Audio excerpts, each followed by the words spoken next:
मैं शिया सुन्नी वहाबी सारिया मस्जिदों च नमाज़ां पढ़ियां ने जो मैं गैर अहमदी सां।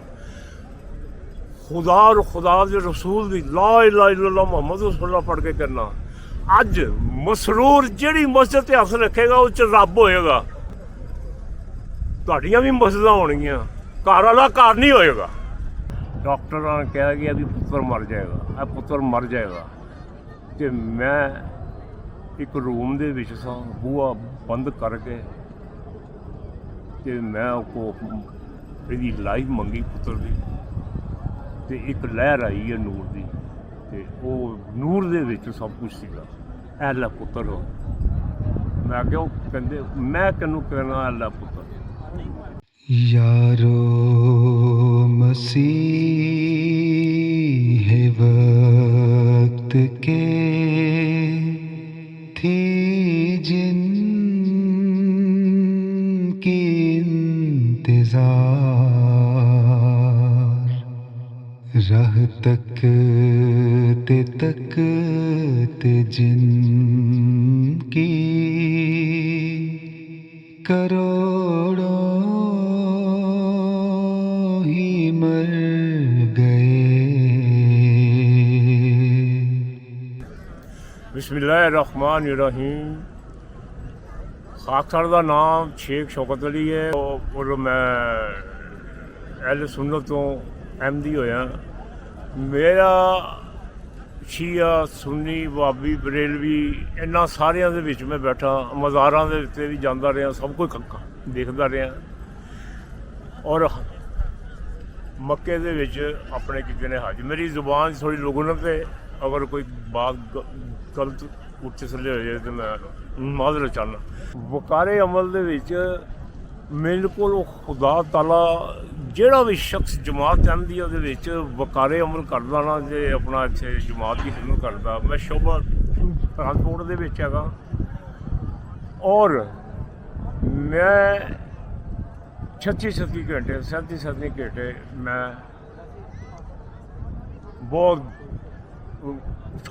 सफर किया ट्रक दे विच। ते एक सब तो वड्डा जेह्ड़ा मेन वाकया हैगा ना, वो हैगा कि मैं बिल्कुल सो गया डॉक्टर और मैनू इस तरह फालू पकड़ के ना उठ जावे, एक्सीडेंट हो लगा। और देखिया कोई बंदा नहीं कि बकायदा उन्होंने कंट्रोल किया। ये क्या निशान है? मेरे करीब मैनू मिलिया सी सवारी मिली सी, वो सवारी दे विच 2.5 टन तो ज़्यादा वजन नहीं रख सकता और वह सी खराब सी क्लच खराब सीगा। बच्चियां ने ਉਹਦੇ ਵਿੱਚ 4 टन पर क्लच थोड़ा जिहा मैं मेन सड़क दे विच बंद हो गया ट्रक। ते अगर उत्थे पुलिस आ जाए तो मेरा लाइसेंस बकायदा खत्म हो जाए। हर यानी कि बहुत वड्डा मैं लाइसेंस नहीं मेरा मैनू मिलना सी। ट्रक खड़ा हो गया, मैं दुआ की, मैं क्या तेरे इमाम माफी के मेहमानों का समान इनू स्टार्ट कर दे। तो मैं फलसा गाह तक पहुँचा ला। वो तकरीबन है सी 120 किलोमीटर मन अहमदी। मैं स्टार्ट किया, गेयर लग गया। जो गेयर लग गया बड़ा बड़ा मौका। वो मैं मुकम्मल स्टार्ट किया तो गेयर सारे लागे ने जाते हुए। जिस वक्त मैं खालसा गाह के अंदर वड़िया ना, ट्रक बंद हो और उत्थे दे मकैनिक उन्होंने पूछा कि तू दस तू ट्रक किस तरह लैके आया। मैं क्या इमाम जी का समान सी, उन्होंने समान वो मेहमानों के तोहैल कर मैं इतने पहुँच गया। कादियान दे विचों ना स्पॉन्सर आया तो वो स्पॉन्सर मैं उन्होंने कहा जी स्पॉन्सर लग गए 3 महीने का मैनू वीज़ा लगा। ਮੈਂ ਕਾਦੀਆਨ ਗਿਆ। ਕਾਦੀਆਨ ਦੇ ਵਿੱਚ 1.5 ਮਹੀਨਾ ਰਹਿ ਕੇ ਨਾ ਮੈਂ ਵਾਪਸ ਆ ਰਿਹਾ ਦਿੱਲੀ ਤੋਂ ਬੈਠਣਾ ਸੀਗਾ, ਕਾਦੀਆਨ ਤੋਂ ਆ ਗਿਆ ਦਿੱਲੀ। ਤੇ ਮੇਰਾ ਇੱਕ ਦੋਸਤ ਰਿਸ਼ਤੇ ਦੇ ਵਿੱਚ ਨਵਾਸਾ ਲੱਗਦਾ ਉਸਾਮਾ, ਉਹ ਇੰਗਲੈਂਡ ਉਸ ਵਕਤ ਹੈ ਸੀ। ਹਜ਼ੂਰ ਠੁਮੇ ਵਾਲੇ ਦਿਨ ਮੌਸਮ ਸਹੀ ਹੋਵੇ ਤੇ ਸੈਰ ਵਾਸਤੇ ਬਾਹਰ ਨਿਕਲਦੇ। ਉਹਨਾਂ ਨੇ ਉਸਾਮਾ ਨੂੰ ਦੇਖਿਆ, ਦੇਖ ਕੇ ਕਹਿੰਦੇ ਸ਼ੇਖ ਸਾਹਿਬ ਕਾਦੀਆਨ ਦੇ ਵਿੱਚ ਨੇ। ਉਹ ਹੈਰਾਨ ਹੋ ਗਿਆ ਕਿ ਹਜ਼ੂਰ ਨੂੰ ਪਤਾ, ਤੇ ਹਜ਼ੂਰ ਉਹ ਕਾਦੀਆਨ ਦੇ ਵਿੱਚ ਨੇ। ਤੇ ਉਹ ਇਸ ਤਰ੍ਹਾਂ ਹੋਇਆ ਕਿ 2 ਵਾਰੀ ਇਜਾਜ਼ਤ ਲਈ ਹੈ। ਕਾਦੀਆਨ ਦੇ ਕਿਹੜੇ ਜ਼ਿਆਫਤ ਵਾਲੇ ਨੇ, ਉਹਨਾਂ ਨੇ ਕਿਹਾ ਕਿ ਹੁਣ ਤੂੰ ਜਾ ਵਾਪਸ, 1.5 ਮਹੀਨਾ ਹੋ ਗਿਆ। ਤੇ ਹਜ਼ੂਰ 1.5 ਮਹੀਨੇ ਦਾ ਵੀਜ਼ਾ ਹੋਰ ਵੀ ਹੈਗਾ नहीं।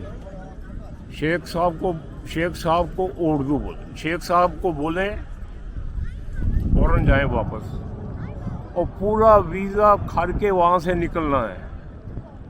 हजूर वो इजाज़त नहीं दे रहे, हजूर ने वहाँ भेजा है शेख साहब इजाज़त है, ये नहीं लिखा यहाँ से यहाँ तक। वो उसका मतलब ये हो गया हमेशा के लिए इजाज़त है। वो कादियान वाले भी कहते हाँ भी आपको हमेशा के लिए इजाज़त हो। ਸਭ ਤੋਂ ਅੱਛੀ ਕਿਹੜੀ ਜਗ੍ਹਾ ਲੱਗਦੀ ਕਾਦੀਆਨ ਦੀ ਤੁਹਾਨੂੰ?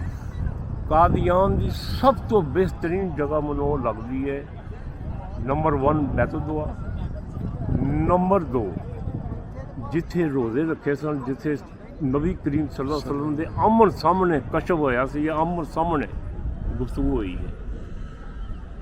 सब तो वड्डी करी, उस तो वड्डी करी चीज़ हैगी है वो सीढ़ियाँ ਜਿਹੜੀਆਂ सीढ़ियाँ ते वो ਉੱਪਰ ਜਾਂਦੇ ਸਨ ਤੇ ਆਉਂਦੇ ਸਨ ਮਸਜਿਦ ਮੁਬਾਰਕ ਦੀਆਂ ਸੀੜੀਆਂ। ਇੱਕ ਉੱਥੇ ਆਸ਼ਿਕ ਹੋਇਆ, ਉਹਨੇ ਆਪਣੀ ਦਾੜੀ ਦੇ ਨਾਲ ਉਹ ਸੀੜੀਆਂ ਸਾਫ਼ ਕੀਤੀਆਂ। ਇਹੋ ਜਿਹਾ ਵੀ ਆਸ਼ਿਕ ਹੋਇਆ। ਮੇਰਾ ਕਹਿਣ ਦਾ ਮਕਸਦ ਹੈ ਹਜ਼ਰਤ ਡਾਕਟਰ ਮੀਰ ਮੁਹੰਮਦ ਇਸਮਾਈਲ ਸਾਹਿਬ। ਕਿਆ ਬਾਤ ਮੈਂ ਸੁਭਾਨ ਅੱਲਾਹ। ਤੇ ਮੇਰਾ ਕਹਿਣ ਦਾ ਮੇਰਾ ਮਕਸਦ ਹੈਗਾ ਕਿ ਇਹ ਜਿੰਨਾ ਨਬੀ ਕਰੀਮ ਸੱਲੱਲਾਹੁ ਅਲੈहि ਵਸੱਲਮ ਨੇ ਇੱਕ ਉਹਨਾਂ ਨੇ ਨੂੰ ਅੱਲਾਹ ਤਾਲਾ ਨੇ ਕੁਰਾਨ ਦੇ ਵਿੱਚ ਆਉਂਦਾ ਕਿ ਐ ਮੁਹੰਮਦ ਅਗਰ ਇੱਕ ਲਫ਼ਜ਼ ਵੀ ਤੂੰ ਆਪਣੇ ਕੋਲ ਲਿਖੇਗਾ ਮੈਂ ਤੇਰਾ ਸਿੱਧਾ ਹੱਥ ਫੜ ਕੇ ਤੇਰੀ ਸ਼ਾਹਰਾ ਫੜ ਦਿਆਂਗਾ।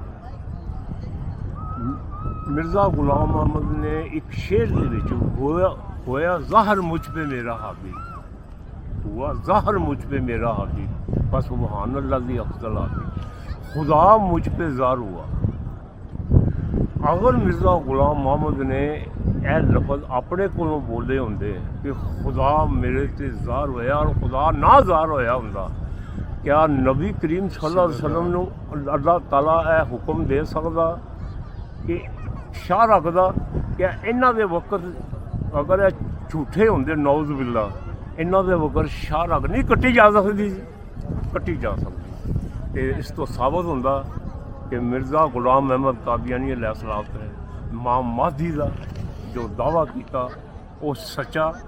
और अगर सब तो वड्डा किला मेरे घर मैनू मक्का शरीफ तक लै जाओ, उत्थे खलो के मैं ओदी सच्चाई मिर्ज़ा गुलाम अहमद कादियानी अलैहिस्सलाम इमाम महदी की सच्चाई मैनू अल्लाह ताला ने नमाज असर 38 साल पहले मैं नमाज असर पढ़ रहा हूँ। डॉक्टर ने कहा कि अभी पुत्र मर जाएगा, अब पुत्र मर जाएगा। कि मैं एक रूम दे विच सा, बूहा बंद करके कि मैं को यदी लाइफ मंगी पुत्र की, तो एक लहर आई है नूर की, तो वो नूर दे विच सब कुछ सीगा। ऐला पुत्र हो, मैं क्यों कहते मैं कहनू कहना ऐला पुत्र, कि मगर वो पूरी कफियत मौत से वो बयान नहीं हो सकती। और मासूम अवाम पाकिस्तान वाले हो, इन्हों मौलिया के पिछों हट जाओ। मासूम अवाम पाकिस्तान वाले हो, इन्हों मौलिया के पिछे हट जाओ। मस्जिदां टाणियां, मनारे तोड़ने, ਮੈਂ ਤੁਹਾਨੂੰ ਪਹਿਲੇ ਵੀ ਕਿਹਾ, ਅੱਗੇ ਵੀ ਇੰਟਰਵਿਊ ਦਿੱਤਾ ਸੀ, ਮੈਂ ਤੁਹਾਨੂੰ ਕਿਹਾ, ਮੈਂ ਤੁਹਾਨੂੰ ਇਹ ਕਹਿਣਾ, ਨਬੀ ਕਰੀਮ ਸੱਲੱਲਾਹੁ ਅਲੈहि ਵਸੱਲਮ ਨੇ ਫਰਮਾਇਆ ਸੀਗਾ 2 ਉਲਮਾ ਹੋਣਗੇ, ਇੱਕ ਉਲਮਾ ਨੀਲੇ ਆਸਮਾਨ ਦੇ ਥੱਲੇ ਬਦਤਰੀਨ ਮਲੂਕ ਹੋਣਗੇ, ਸ਼ਕਲਾਂ ਇਨਸਾਨਾਂ ਵਰਗੀਆਂ ਹੋਣਗੀਆਂ, ਮਗਰ ਉਹ ਸੂਰ ਔਰ ਬਾਂਦਰ ਦੇ ਲਫ਼ਜ਼ ਬੋਲੇ ਗਏ ਨੇ। ਦੂਸਰਾ ਉਲਮਾ ਹੋਏਗਾ ਬਨੀ ਇਸਰਾਈਲ ਦੇ ਨਬੀਆਂ ਜੈਸਾ, ਉਹ ਜਮਾਤ ਅਹਿਮਦੀਆ ਦੇ ਮਰਬੀ ਨੇ ਜਿਹੜੇ ਬਨੀ ਇਸਰਾਈਲ ਦੇ ਨਬੀਆਂ ਜੈਸੇ ਹੈ। ਪਾਕਿਸਤਾਨ ਦੀ ਮਾਸੂਮ ਆਵਾਮ ਵਾਸਤੇ ਦਰਦੇ ਦਿਲ ਦੇ ਨਾਲ ਇਹ ਮੌਲਾ ਇਹਨਾਂ ਨੂੰ ਬਚਾ ਲਾ, ਇਹ ਮੌਲਾ ਇਹਨਾਂ ਨੂੰ ਬਚਾ ਲਾ। ਮਾਂ ਮਹਦੀ ਦਾ ਜੋ ਮੁਕਾਮ ਹੈ ਨਾ, ਇਹਨਾਂ ਮੌਲਵੀਆਂ ਨੂੰ ਪਤਾ, ਇਹਨਾਂ ਮੌਲਵੀਆਂ ਨੇ ਅਸਲ ਚੀਜ਼ ਨਹੀਂ ਹੱਸਦੇ ਪਏ। ਜਿਸ ਵਕਤ ਸਾਡਾ ਕਰੇਗਾ ਨਾ ਦਿਲ ਕੋਈ ਫਤਵਾ ਲੈਣ ਵਾਸਤੇ, ਮੌਲਵੀ ਜਾਓਗੇ ਨਾ ਮਸਜਿਦ 'ਚ, ਉੱਥੇ ਮੌਲਵੀ ਬੈਠੇ ਹੋਣਗੇ, ਸ਼ਕਲ ਇਨਸਾਨਾਂ ਵਰਗੀਆਂ ਹੋਣਗੀਆਂ, ਮਗਰ ਉਹ ਸੂਰ ਔਰ ਬਾਂਦਰ ਵਰਗੇ ਹੋਣਗੇ। ਔਰ ਉਹ ਮੈਂ ਤੁਹਾਨੂੰ ਹਕੀਕਤ ਦਿਆਂ ਵਾ ਦੱਸਣ, ਉਹ ਜ਼ਮਾਨੇ ਦੀ ਬਦਤਰੀਨ ਮਖਲੂਕ ਹੋਏਗੀ ਜ਼ਮੀਨ ਦੇ ਉੱਤੇ। ਨਬੀ ਕਰੀਮ ਸੱਲੱਲਾਹੁ ਅਲੈहि ਵਸੱਲਮ ਦੇ ਅਲਫਾਜ਼ ਬੋਲ ਰਹੇ ਆ, ਇਹ ਹਦੀਸ ਹੈ। ਅਤੇ ਮੈਂ ਕਹਿੰਦਾ ਉਹ ਸੂਰ ਬਾਂਦਰ ਤੁਹਾਨੂੰ ਉਹਦੇ ਕੋਲ ਕੋਈ ਫੈਜ਼ ਨਹੀਂ ਮਿਲੇਗਾ। ਅਤੇ ਦੂਸਰੀ ਸਭ ਤੋਂ ਵੱਡੀ ਬਾਤ ਹੈ, ਯੂਰਪ ਦੇ ਵਿੱਚ ਇਮਾਮ ਮਹਦੀ ਮਸਜਿਦਾਂ ਬਣਾਏਗਾ, ਪੂਰੇ ਜਹਾਨ 'ਚ ਮਸਜਿਦਾਂ ਬਣਾਏਗਾ। ਉਹ ਯੂਰਪ ਦੇ ਵਿੱਚ ਜਿਹੜਾ ਆਪ ਨਹੀਂ ਹੋਏਗਾ, ਇਹ ਈਰਾਨ ਦੇ ਇੱਕ ਬਜ਼ੁਰਗ ਦੀ ਪੇਸ਼ਨਗੋਈ ਹੈ, ਉਹ ਆਪ ਨਹੀਂ ਹੋਏਗਾ, ਉਹਦੀ ਜਗ੍ਹਾ ਖਲੀਫਾ ਹੋਏਗਾ। ਉਹ ਜਿੱਥੇ ਜਾਏਗਾ ਦਜਾਲ ਦਾ ਪਿੱਛਾ ਕਰੇਗਾ, ਪੜਾਓ ਪਾਏਗਾ, ਲੰਗਰ ਜਾਰੀ ਹੋ ਜਾਏਗਾ ਔਰ ਦਜਾਲ ਦਾ ਪਿੱਛਾ ਕਰੇਗਾ। ਉਹ ਮਸਜਿਦਾਂ ਬਣਾਏਗਾ। ਉਹਨਾਂ ਦਾ ਨਾਂ ਹੈ ਹਜ਼ਰਤ ਮਿਰਜ਼ਾ ਮਸਰੂਰ ਅਹਿਮਦ ਅੱਲਾਹ ਤਾਲਾ ਬਿਨ ਨਸਰ ਅਜ਼ੀਜ਼। ਔਰ ਮੈਂ ਤੁਹਾਨੂੰ ਦੱਸ ਦਿਆਂ, ਮੈਂ ਸ਼ੀਆ ਸੁੰਨੀ ਵਹਾਬੀ ਸਾਰੀਆਂ ਮਸਜਿਦਾਂ ਦੀਆਂ ਨਮਾਜ਼ਾਂ ਪੜ੍ਹੀਆਂ ਨੇ ਜਦੋਂ ਮੈਂ ਗੈਰ ਅਹਿਮਦੀ ਸਾਂ। ਖੁਦਾ ਔਰ ਖੁਦਾ ਦੇ ਰਸੂਲ ਦੀ ਲਾ ਇਲਾਹਾ ਇਲੱਲਾਹ ਮੁਹੰਮਦ ਰਸੂਲullah ਪੜ੍ਹ ਕੇ ਕਰਨਾ। ਅੱਜ ਮਸਰੂਰ ਜਿਹੜੀ ਮਸਜਿਦ ਤੇ ਹੱਥ ਰੱਖੇਗਾ ਉਹ 'ਚ ਰੱਬ ਹੋਏਗਾ।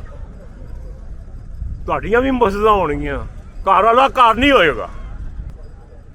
आओ लोगों के यही नूरे खुदा पाओगे, लो तुम्हें तौर तसल्ली का बताया हमने, वो पेशवा हमारा जिससे है नूर सारा, नाम उसका है मोहम्मद, दिलबर मेरा यही है। ਇਹ ਜਿਹੜਾ ਮੈਂ ਸ਼ੇਰ ਪੜ੍ਹਿਆ ਨਾ, ਮਿਰਜ਼ਾ ਗੁਲਾਮ ਅਹਿਮਦ ਕਾਦੀਆਨੀ अलैहिस्सलातु वस्सलाम इमाम महदी ਦਾ ਸ਼ੇਰ ਹੈ। ਅਤੇ ਇਹ ਸ਼ਾਹ ਉਹ ਮੱਕੀ ਉਹ ਮਦਨੀ ਸੈਯਦ ਵਰਾ ਜ਼ਾਲਮ ਸਮਝਤੇ ਜੁਦਾ ਜੁਦਾ। ਇਹ ਵਜੂਦ ਮੁਹੰਮਦ ਸੱਲੱਲਾਹੁ ਅਲੈहि ਵਸੱਲਮ ਦਾ ਵਜੂਦ, ਇਹ ਮਿਰਜ਼ਾ ਗੁਲਾਮ ਅਹਿਮਦ, ਇਹਨਾਂ ਨੇ ਕੋਈ ਅਲਹਿਦਾ ਨਹੀਂ ਕੀਤੀ, ਐਲਾਨ ਨਹੀਂ ਕੀਤਾ। ਉਹਦੀ ਗੁਲਾਮੀ ਦੇ ਵਿੱਚ, ਉਹਦੀ ਗੁਲਾਮੀ 'ਚ ਖੜੇ ਹੋਏ ਨੇ ਔਰ ਖੁਦ ਨਹੀਂ ਕੀਤਾ, ਖੁਦਾ ਦੇ ਹੁਕਮ ਨਾਲ ਖੜੇ ਹੋਏ ਨੇ। ਇਹ ਗੱਲ ਹੈ। ਅਤੇ ਇੱਕ ਜੋ ਮੌਲਵੀ ਕਹਿੰਦੇ ਨੇ ਸਭ ਝੂਠ ਹੈ, ਸਭ ਝੂਠ ਹੈ। यारो मसीह वक्त के थी जिन की इंतजार, राह तकते जिन की करोड़ों ही मर गए, आए भी और आके चले भी गए, वो अय्याम साद उनके बसरत गुजर गए, आमद थी उनकी आके खुदा का नुज़ूल था सदियों का काम थोड़े से अरसे में कर गए। वो पेड़ हो रहे थे जो मुद्दत से बेखुश्क पड़ते ही एक छींटा दुल्हन से